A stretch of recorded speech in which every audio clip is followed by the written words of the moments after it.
নির্বাচন ঘিরে দেশ জুড়ে উৎসবের আবহ তৈরি করতে সরকার নানা উদ্যোগ নিয়ে এগোচ্ছে। ভোটার সচেতনতা বাড়ানো থেকে শুরু করে অংশগ্রহণমূলক পরিবেশ গড়ে তোলার প্রস্তুতি চলছে জোরে সোরে। এরই অংশ হিসেবে জাতীয় সংসদ নির্বাচন সামনে রেখে বড় আকারের প্রচারণার পরিকল্পনা নেয় সরকার। সেই পরিকল্পনার কার্যপ্রক্রিয়ায় এসেছে নতুন সিদ্ধান্ত।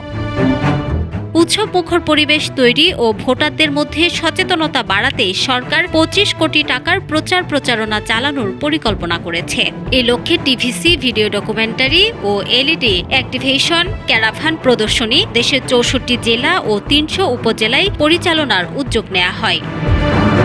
মঙ্গলবার 18 নভেম্বর সচিবালয়ে অর্থনৈতিক বিষয়ক উপদেষ্টা পরিষদ কমিটির বৈঠকে এ সংক্রান্ত প্রস্তাব উপস্থাপন করে সংস্কৃতি বিষয়ক মন্ত্রণালয়। প্রস্তাবে ব্র্যান্ড সলিউশন লিমিটেডকে সরাসরি ক্রয় পদ্ধতিতে 25 কোটি টাকায় কাজ দেওয়ার পরিকল্পনা ছিল। তবে উপদেষ্টা পরিষদ জানিয়ে দেয়, নির্দিষ্ট প্রতিষ্ঠানকে সরাসরি ক্রয় পদ্ধতিতে কাজ দেয়া হবে না। প্রচার কার্যক্রম অবশ্যই চলবে, তবে প্রতিষ্ঠান নির্বাচন হবে উন্মুক্ত দরপত্র আহ্বানের মাধ্যমে।